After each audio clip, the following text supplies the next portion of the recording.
9 जून 2024 को नए मंत्रालय, नई सरकार का गठन हो चुका है। तो आइए जानते हैं कि क्या टीडीपी स्पीकर के पद को मांग रही थी, उसको स्पीकर का पद मिला? क्यों नीतीश बाबू या चंद्र नायडू बाबू ने शपथ ग्रहण नहीं की? क्यों इनको वो मंत्रालय नहीं मिले जो इनकी मांग थे? क्या सरकार इनसे डर रही है? क्या विपक्ष मजबूत हो रहा है और वो क्या चाह रहा है? टीडीपी क्यों स्पीकर के पद के लिए चाह रही है? तो आइए जानते हैं इस विषय में। जैसा कि हम सब जानते हैं कि प्रधानमंत्री नरेंद्र मोदी द्वारा जो गवर्नमेंट लीड की जा रही है उसमें एनडीए 3.0 या मोदी 3.0 कहिए, उन्होंने हाल ही में अपोजिशन का कोई ना कोई समाधान जरूर खोज लिया है। मैं ऐसा क्यों कह रहा हूँ?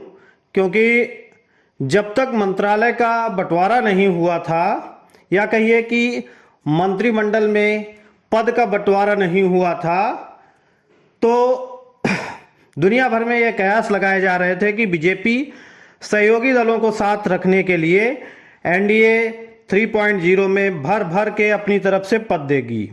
टीडीपी, जेडीयू इन जैसे दलों की मांगों को माना जाएगा।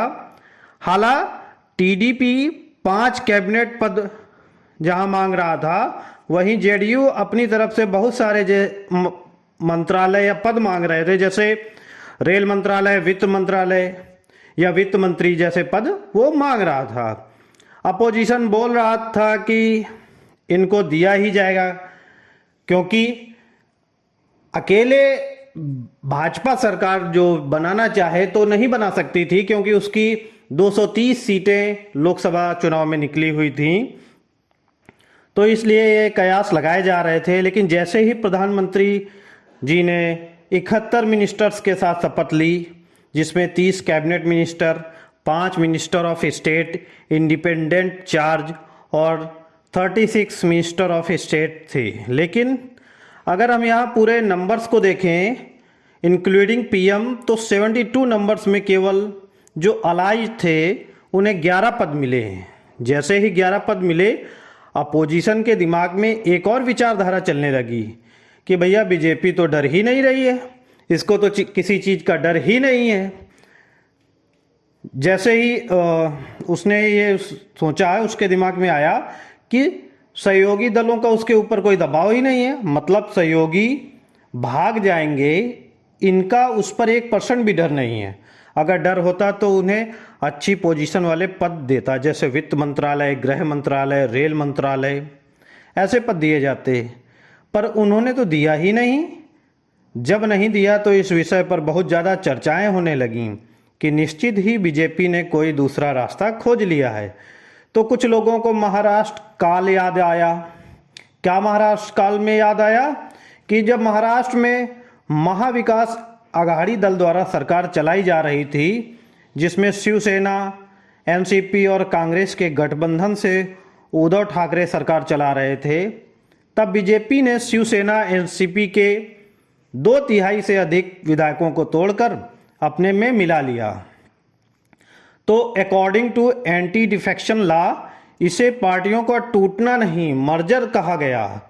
मर्जर के बाद वहाँ बीजेपी या एनडीए की सरकार चल रही है, क्योंकि वहाँ पे शिवसेना के एक दड़ा और उद्धव ठाकरे के बहुत खास शिंदे जी जाके वहाँ पे उनसे फडणवीस से मिल गए और सरकार बना ली।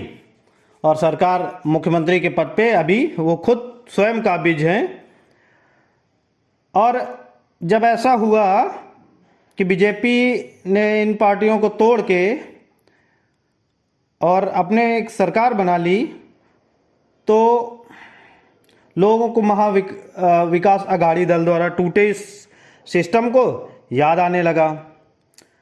अब मर्जर के बाद वहाँ जब बीजेपी सरकार है, तो लोगों के मन में ये ख्याल आने लगा कि कहीं ऐसा तो नहीं कि बीजेपी उसी थॉट प्रोसेस से कार्य कर रही है, मतलब अपने अलाइज को बहुत ज़्यादा पद ना देकर उतने ही पद देना जितने में यह सेटल हो जाएं, अर्थात एलाइंस के सांसदों को अपने में मिला लें तो सरकार तो हमारी बच ही जाएगी। मतलब ये थॉट चलने लगा कि ऐसा ना हो बीजेपी ये सोच रही हो कि एलाइंस के जो सांसद हैं उन्हें तोड़कर अपने में मिला लें और सरकार चला लें।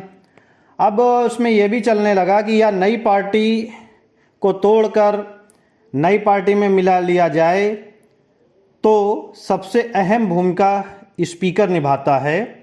लोकसभा के अंदर लोकसभा स्पीकर का पद वो पद है जो according to anti defection law 10वीं अनुसूची के 52 कॉन्स्टिट्यूशन अमेंडमेंट 1985 के तहत यह वह कार्य कर सकता है कि अगर कोई पार्टी टूटकर किसी दूसरे दल के साथ गठबंधन में जाती है या मिलती है तो 2/3 सांसदों का समर्थन चाहिए होता है और ऐसी कंडीशन में उस पार्टी को टूटना नहीं मर्जर कहा जाता है। इसलिए इस स्पीकर के पद पर सबकी नज़रें टिकी हैं। माना जा रहा है कि अगर बीजेपी ने सहयोगियों को बड़े पद नहीं दिए हैं तो उसे स्पीकर का पद संभाल लेना चाहिए। नहीं तो ऐसा हो सकता है कि सहयोगियों की पार्टी तोड़कर उसके सांसद मिला लें और 5 वर्ष तक सरकार सुरक्षित रूप से चला लें। स्पीकर की कुर्सी कहाँ होती है? तो जैसा मान लेते हैं जैसे एक क्लासरूम है तो क्लासरूम में सारे जो स्टूडेंट्स की जो कुर्सियां होती हैं वो सामने लगी होती हैं और उन सबके सामने एक ऊंची जो क्लास टीचर होता है उसकी कुर्सी होती है। तो जो क्लास टीचर है उसको यहाँ पे स्पीकर मान लिया जाता है और बाकी जो स्टूडेंट की कुर्सी है वो यहाँ पे सांसदों की कुर्सी मान ली जाती है। अब बात यह है कि कुर्सी पर किसकी किसकी नज़र है, कौन कौन नज़र जमाए बैठा है। तो कुर्सी पर जेडीयू भी अपनी नज़र जमाए बैठा है और टीडीपी भी, तेलुगु देशम पार्टी भी अपनी नज़र गड़ाए बैठी है। अब बात यह है कि मिलनी किसको है ये एक बाद की बात है, लेकिन दोनों ही पार्टियां अपनी पार्टी को बचाने के चक्कर में कि कहीं ऐसे तोड़ ना हो जाए वो स्पीकर की कुर्सी पे अपनी नज़रें गड़ाए हुए बैठे हैं।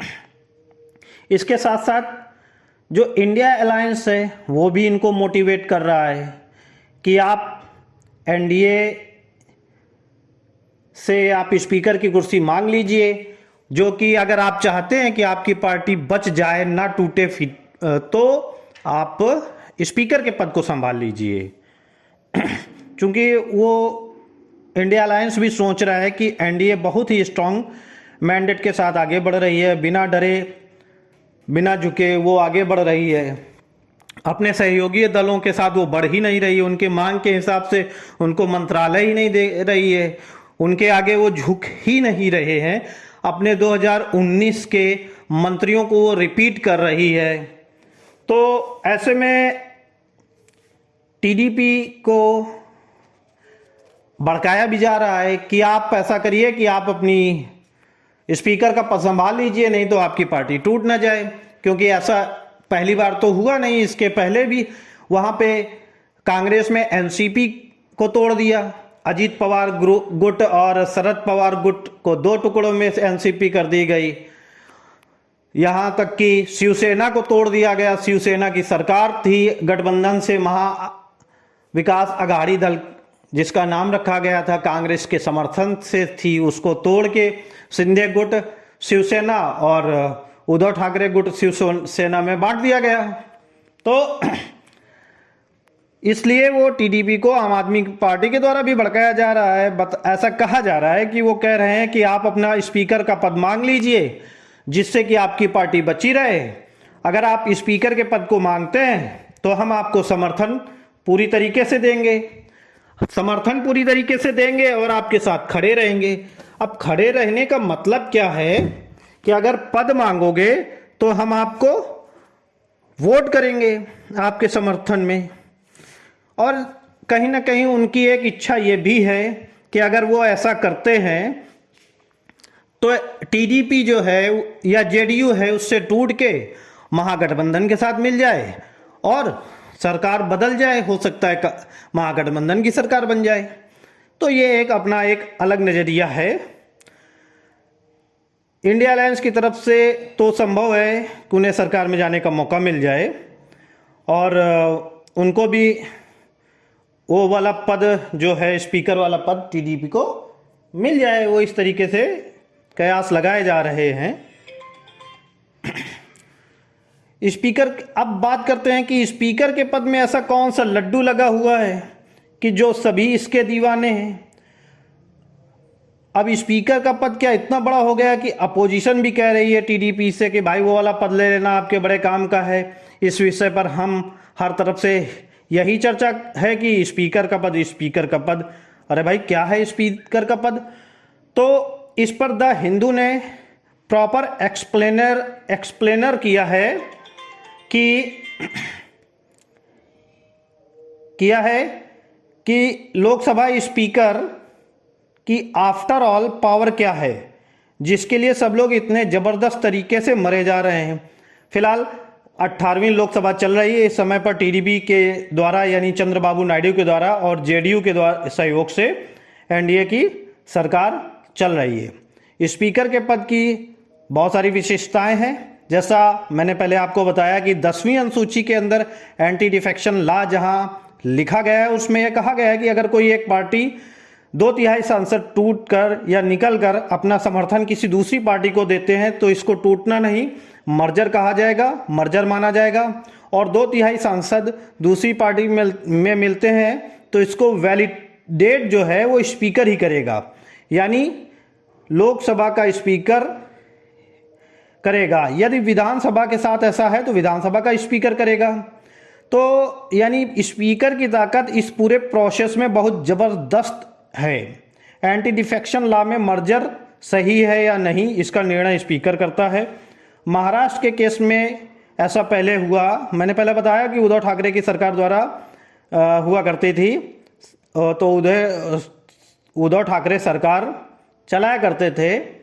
उनके करीब बहुत ही करीबी सहयोगी एकनाथ शिंदे शिवसेना में हुआ करते थे और ये पूरा प्रोसेस है। जैसा कि उद्धव ठाकरे के पार्टी की तरफ से ये टीडीपी को और जेडीयू को बताया जा रहा है कि भैया आप जानते हैं कि बीजेपी इस चीज़ में माहिर है कि सहयोगी दल या फिर दूसरी तरफ से पार्टी को तोड़कर वो अपने में मिला लेती है, तो आप स्पीकर का पद ले लेना, क्योंकि स्पीकर ही मर्जर को वैलिडेट करता है।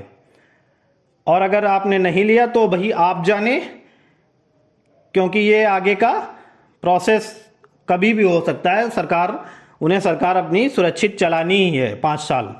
स्पीकर ही है जो ये डिसाइड करता है कि कौन सा मुद्दा इम्पोर्टेंट है, नंबर 1 यही है। और दूसरा यह डिसाइड करता है कि अगर सरकार के खिलाफ अविश्वास प्रस्ताव लाया जाए तो उसे टेबल होने दिया जाए या ना होने दिया जाए।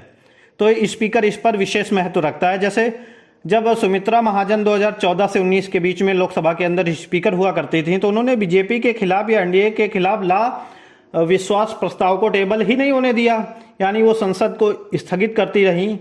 ठीक है, बाद में देखेंगे, और वो कभी टेबल ही नहीं हो पाया। अब आपके दिमाग में प्रश्न बनने लगा होगा कि स्पीकर आफ्टर ऑल बनता कैसे, मतलब ऐसा क्या है इसके अंदर जिसको बनाने के लिए इतनी बड़ी बातें की जा रही हैं। देखिए, भारत के संविधान के अंदर आर्टिकल नंबर 93 के अंदर स्पीकर और डेप्यूटी स्पीकर के इलेक्शन का प्रावधान दिया गया है।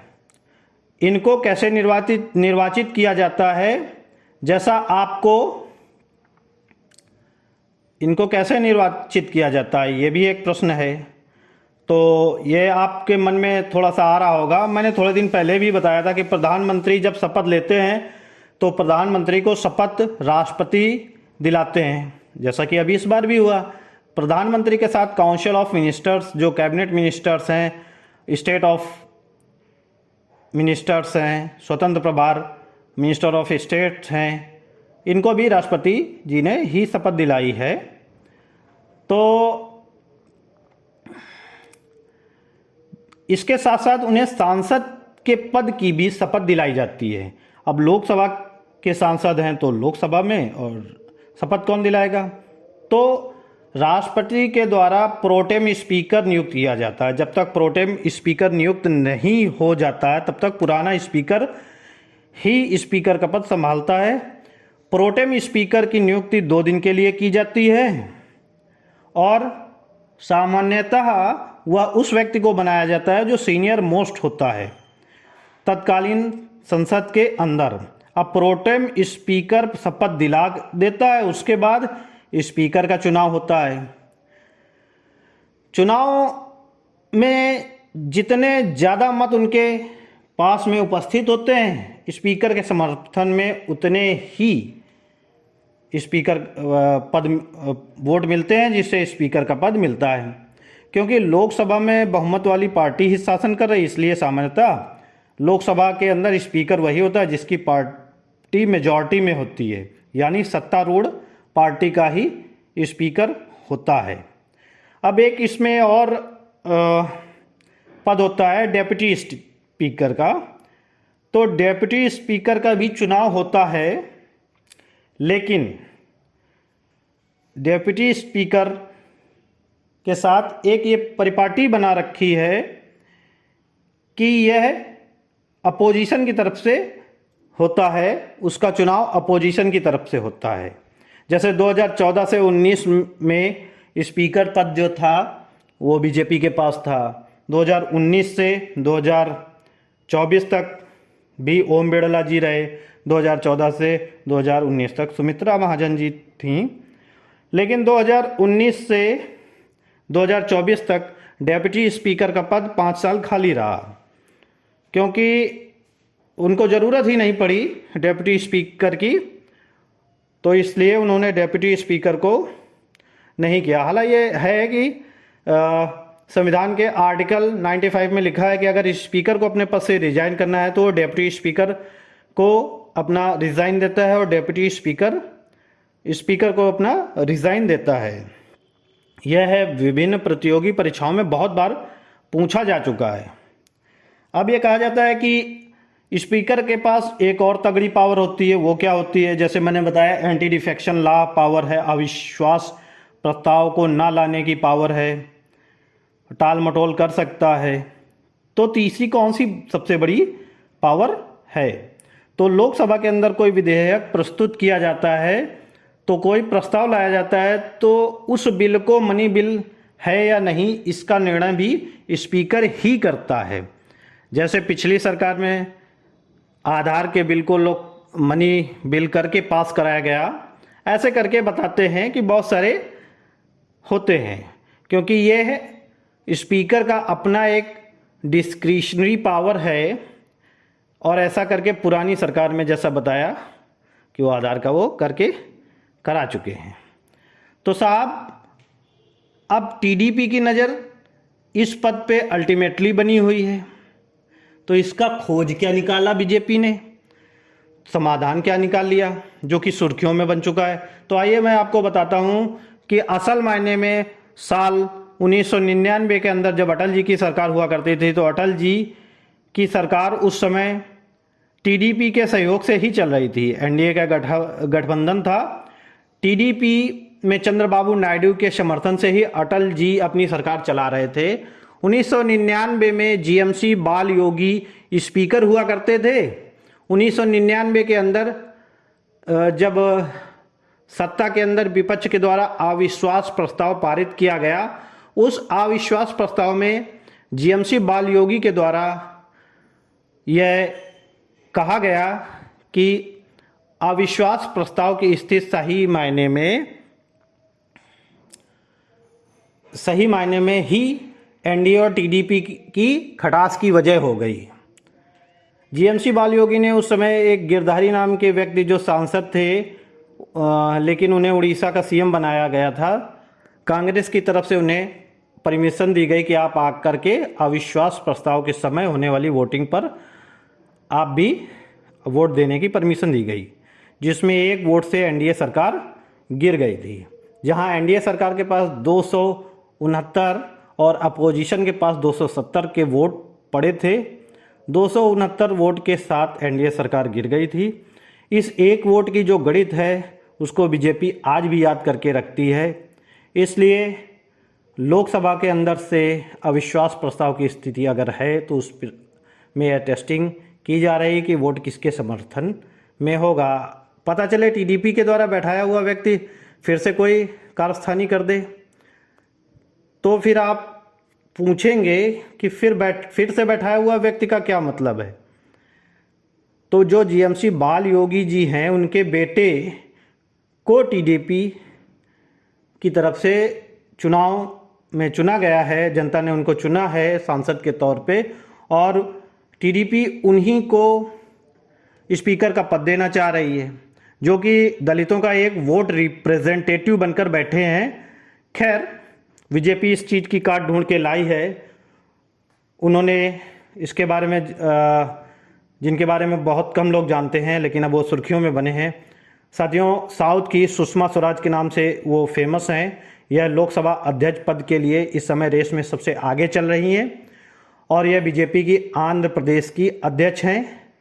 बीजेपी, टीडीपी और जनसेना पार्टी तीनों के सहयोग से जनसेना पार्टी जो पवन कल्याण जी की पार्टी है, इनके सहयोग से टीडीपी विधानसभा चुनाव जीती है। 175 में 164 सीटें जीती है। 12 तारीख को 7 बजे चंद्रबाबू नायडू मुख्यमंत्री के पद पे शपथ लेंगे। वहीं पे पवन कल्याण जी उप मुख्यमंत्री के पद पे शपथ लेंगे। आंध्र प्रदेश की बीजेपी की जो अध्यक्ष हैं उनका नाम है पुरंदेश्वरी और उनका चंद्रबाबू नायडू के साथ कुछ कनेक्शन है जो कि न्यूज़ चैनल में इस समय बहुत तेज़ी से तैर रहा है। आइए बात करते हैं कि ये कौन हैं। जिनका नाम पुरंदेश्वरी है और जो टीडीपी है उनको समर्थन से है, तो कहते हैं पुरंदेश्वरी जो हैं वो बीजेपी की आंध्र प्रदेश अध्यक्ष हैं और इस समय सांसद बनकर आई हैं। उन्हें लोकसभा स्पीकर का पद दे दिया जाएगा। लोकसभा स्पीकर के पद के लिए चंद्रबाबू नायडू भी हो सकता है कि उनके नाम के लिए मना ना करें। अब आपके दिमाग में प्रश्न हो रहा होगा कि ऐसा क्यों? तो जब आंध्र प्रदेश सरकार में बीजेपी के सहयोग से सरकार चल रही है, बनने जा रही है, तो शायद ऐसा हो, लेकिन ऐसा नहीं है क्योंकि वहाँ पे ऑलरेडी 175 में मेजॉरिटी पे टीडीपी ही है। लेकिन पुरंदेश्वरी की बात करें अगर, तो उनका टीडीपी से गहरा रिश्ता है, गहरा नाता है। जानकारी के तौर पर टीडीपी यानी तेलुगु देशम पार्टी की स्थापना की बात करेंगे। अब स्थापना की बात यहाँ पे क्यों आ गई? क्योंकि टीडीपी का जो स्थापना किया था, टीडीपी के जिन्होंने टीडीपी इस पार्टी को स्थापित किया था, उनसे पुरंदेश्वरी के कुछ रिश्ते हैं, कुछ रिलेशन हैं। तो जब उनसे हैं तो इन चंद्रबाबू नायडू से कैसे हैं?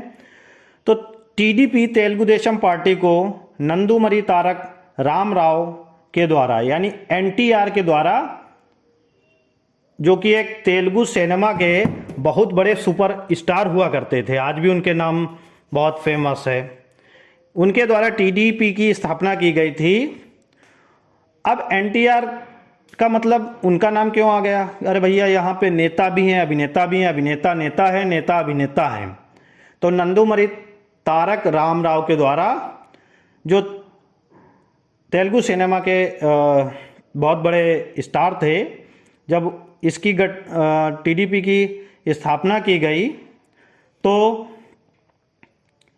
उनके असमंजस की खुशी और भाव तब रहा जब उनके ही दामाद यानी टीडीपी के संस्थापक के दामाद चंद्रबाबू नायडू हैं, जिनकी पत्नी यानी एनटीआर की पुत्री भुवनेश्वरी, उनके पति चंद्रबाबू नायडू हैं और उनके दामाद चंद्रबाबू नायडू हुए। तो उन्होंने एनटीआर के खिलाफ कुछ ऐसी साजिश की जिससे वो सरकार गिर गई और समर्थन सीएम के पद पर चंद्रबाबू नायडू का नाम आ गया।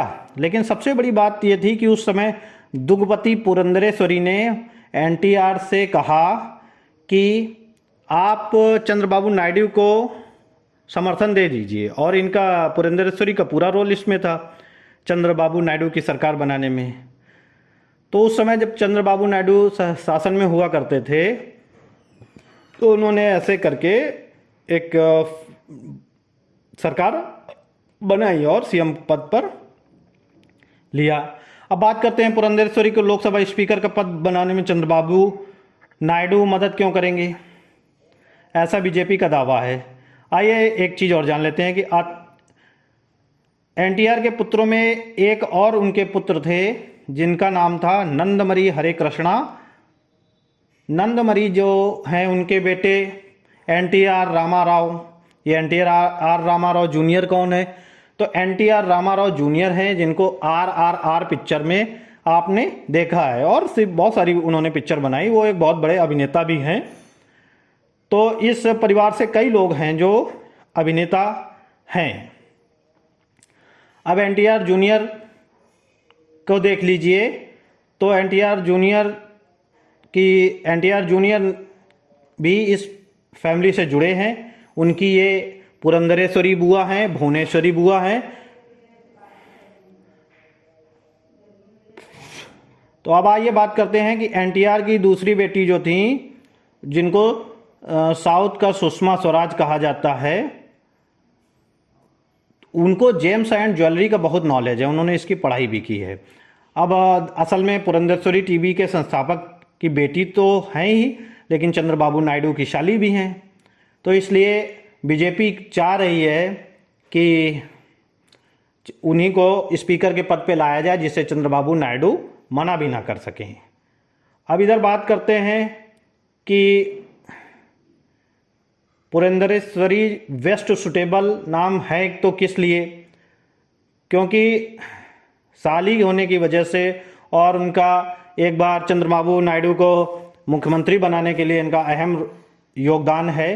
तो इसके लिए अगर वो उनके लिए तैयार थी तो ये उनके लिए भी तैयार हैं। अब बात करते हैं कि पुरंदेश्वरी जो हैं वो कम्मा समुदाय से हैं।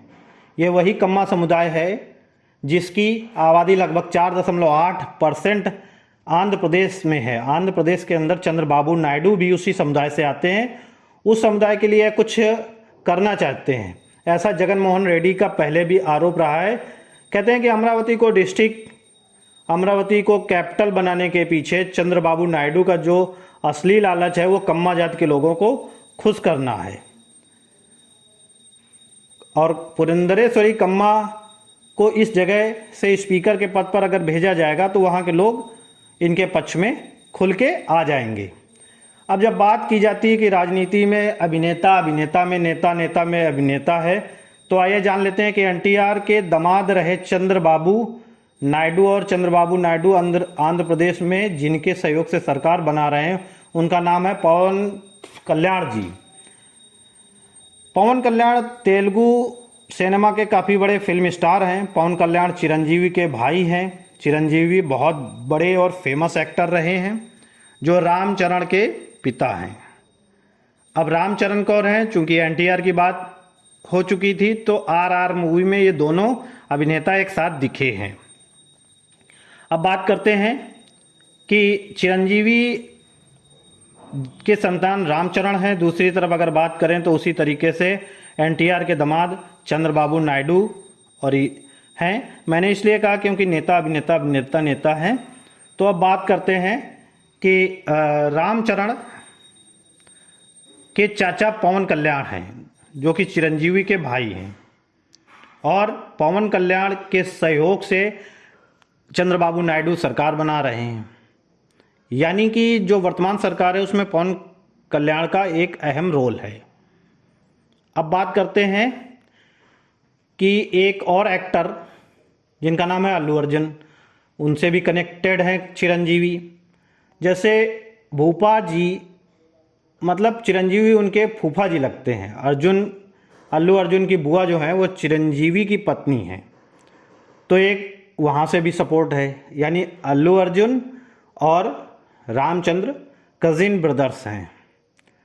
अब आइए बात करते हैं कि तेलुगु सिनेमा तो समझ में आ गया कि इसमें सारे नेता जो हैं एक दूसरे से जुड़े हैं, वो सारे अभिनेता हैं। फिलहाल अब बात करते हैं कि स्पीकर के पद पर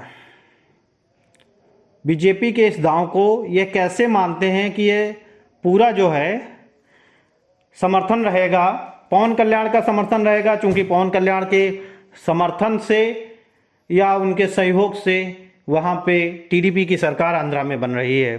अब चूंकि चंद्रबाबू नायडू जो है वो एक एनटीआर की फैमिली से आते हैं, एनटीआर के दामाद हैं और एनटीआर से की फैमिली में एक बहुत बड़े नेता हैं, एक बहुत बड़े फिल्म स्टार भी है वहाँ पे।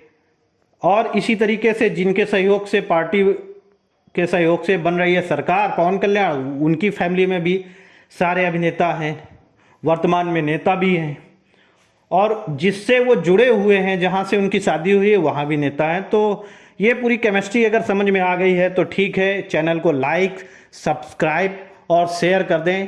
तब तक के लिए नमस्कार दोस्तों।